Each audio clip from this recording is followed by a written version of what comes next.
Hello everyone, I hope you guys are doing great. This is your educator Shruti and welcome to my YouTube channel Prepare with Shruti.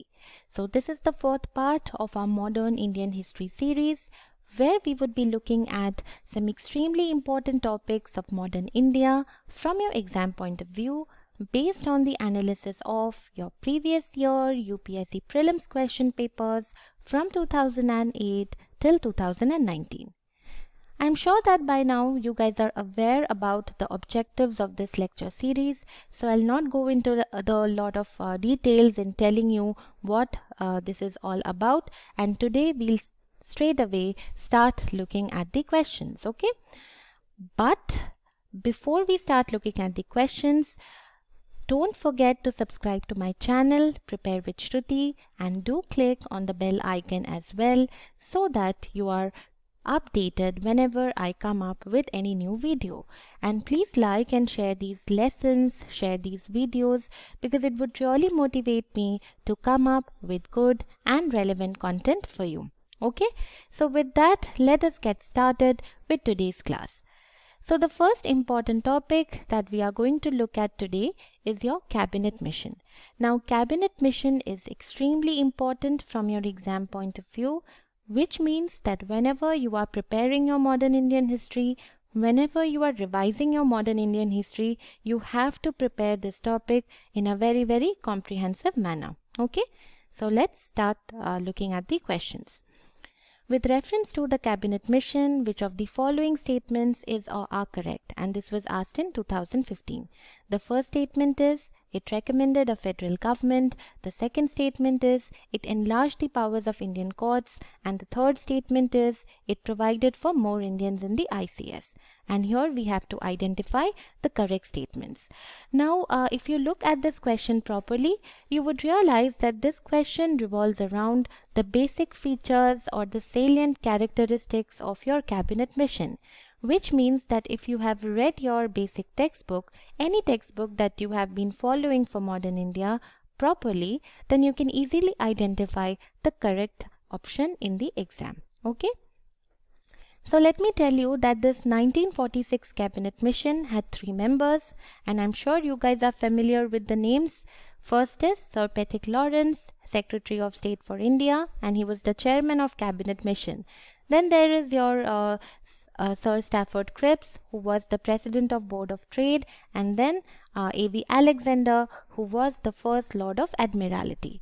So this 3-member cabinet mission wanted to come up with a machinery to draw up the constitution of independent India, and it also aimed to make arrangements for the formation of interim government in India. Okay, so when it reached India, it started discussions with various political parties, but in spite of holding discussions with a large number of political parties, it could not come or arrive at any common ground. As a result, it announced its own recommendations in May 1946, and the recommendations of cabinet missions are super important from your exam point of view. So I'll share some of the important ones with you right now, which means that whenever you are reading about this cabinet mission from your basic textbook, always keep the points that I have shared with you in mind. Okay, so the first important recommendation is that it recommended undivided India. So always remember that this cabinet mission rejected the demand for a full-fledged Pakistan. Then this cabinet mission proposed a federal structure for India. It envisaged a federal structure, a federal government for India. It proposed a common center which would control defense, communication, and external affairs. And it also recommended that all subjects other than the union subjects and all the residuary powers were to be vested in the provinces. And this cabinet mission also proposed the formation of your constituent assembly on the democratic principle of population, and it argued that all the members of the interim cabinet would be Indians and there would be minimum interference by the viceroy. So these are some of the important recommendations which you should keep in mind while you are preparing about this cabinet mission. And if you are familiar with this kind of a backstory, you can easily identify that in this question only the first statement is correct and the second and third statements are not correct. They are not related to the cabinet mission, and therefore the answer here is A, that is 1 only. Okay. Now let's move on to the next question. And this question pertains to your CR formula, which again is a very important topic from your exam point of view. So the question is, after the Quit India movement, C. Rajagopalachari issued a pamphlet entitled The Way Out. Which one of the following was a proposal in this pamphlet? And this was asked in 2010. Option A, the establishment of a war advisory council composed of representatives of British India and the Indian states. Option B, reconstitution of your Central Executive Council in such a way that all its members except the Governor General and Commander-in-Chief should be Indian leaders. Option C, fresh elections to central and provincial legislatures to be held at the end of 1945 and the constitutional making body to be convened as soon as possible. And option D, a solution for constitutional deadlock. Now, if you are familiar with the whole concept of CR formula, you would easily guess that in this question, the correct answer would be D, that is a solution for constitutional deadlock. So, you know, this 1944 CR formula, it was prepared by C. Rajagopalachari, okay, in 1944, and the aim was to solve the political deadlock between the Muslim League and the Indian National Congress. And this formula was based on the tacit acceptance of League's demand for Pakistan. So according to the formula that he suggested, Muslim League was to endorse the Indian National Congress's demand for independence. The Muslim League was to cooperate with the Congress in forming a provisional government at the center. Then, you know, the entire population of Muslim majority provinces were to go for a plebiscite and decide whether deciding, you know, whether or not to form a separate sovereign state. And in case of acceptance of partition, agreement was to be made jointly for safeguarding defense, commerce and communications. And these above terms were to be operative only if England transferred full powers to India. And always remember that this Rajagopalachari formula was supported by Mahatma Gandhi. Now, while you are reading about the CR formula, also, you know, look at your Desai-Liaquat Pact, which was signed between Bhulabhai Desai on behalf of Indian National Congress and your Liaquat Ali Khan on behalf of Muslim League. And basically the aim was to come up with a draft proposal for the formation of an interim government at the center. And along with your CR formula, your Wavell Plan, your Desai-Liaquat Pact, your Wavell Plan of 1945 again is very important from your exam point of view, which also, you know, was all about a proposal to break the constitutional deadlock in India. Okay. Now let's look at the next topic, which is your left movement and the working class movement. Okay. So here the question is, with reference to the Congress Socialist Party, consider the following statements, and this was asked in 2015. 3 statements are given. The first is, it advocated the boycott of British goods and evasion of taxes. Second is, it wanted to establish the dictatorship of proletariat. And the third statement is, it advocated separate electorate for minorities and oppressed classes. Select the correct codes. Now again, if you look at it properly, you would know that this question also revolves around the basic ideology or the salient features as far as your Congress Socialist Party is concerned. So if you know what this Congress Socialist Party was all about, you can easily come up with the right answer in the exam. Okay. So I'm sure you guys are aware that this Congress Socialist Party was formed in 1934 by Jayaprakash Narayan, Acharya Narendra Dev and Meenu Masani. And these Congress Socialists, they believed that primary struggle in India was the national struggle for freedom, and nationalism was a necessary stage on the way to socialism. They also believed that they must work inside the Indian National Congress as it was the primary body leading the national struggle for freedom. They also wanted to provide the Congress and the national movement with a socialist direction, and for this they believed that they must organize the workers and the peasants in their class organization and wage struggles for their economic demands and make them the social base of national struggle.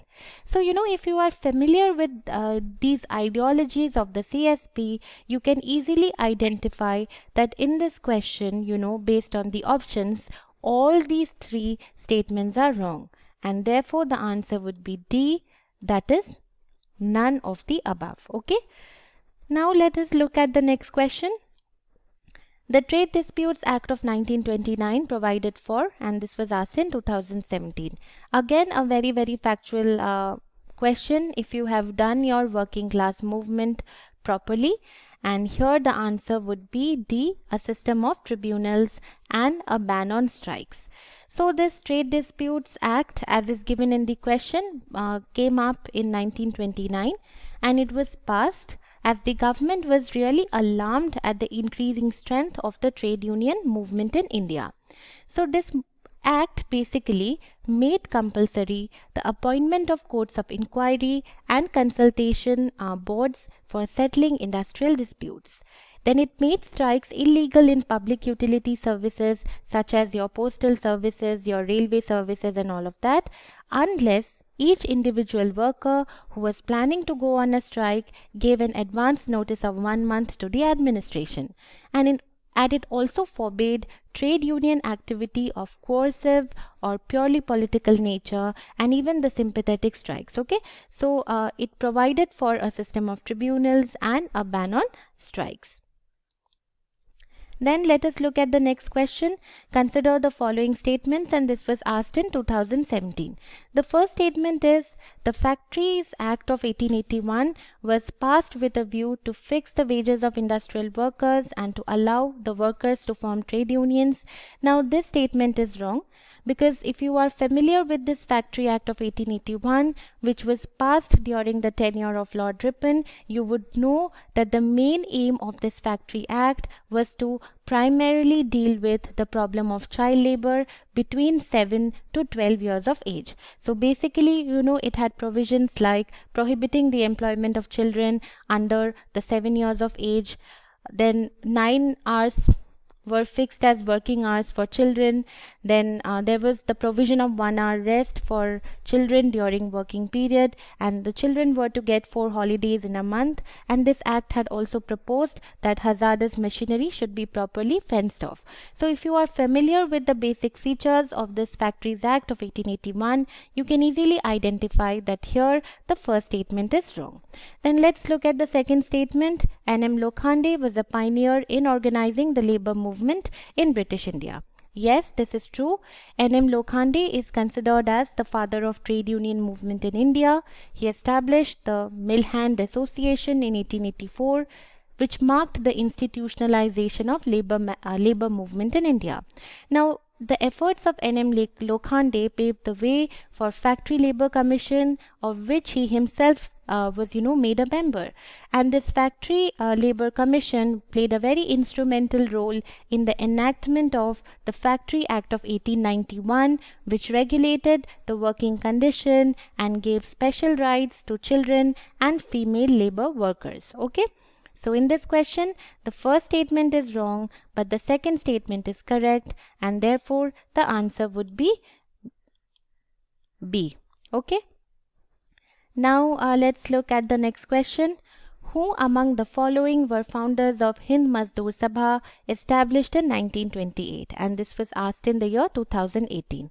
Again, a very, very factual question, and a relatively uncommon question also. And in this case, your answer would be D, that is Ashok Mehta, T.S. Ramanujan and G.G. Mehta. So this Hind Mazdoor Sabha was formed in 1948, and some of the members were Ashok Mehta, who was elected as the General Secretary, then R.S. Ruikar, R-U-I-K-A-R, who was elected as the President, Maniben Kara, G.G. Mehta, Shibnath Banerjee and T.S. Ramanujan. And Maniben Kara and T.S. Ramanujan, they were elected as the Vice Presidents. So, That's all for today's class, and I hope you found it useful.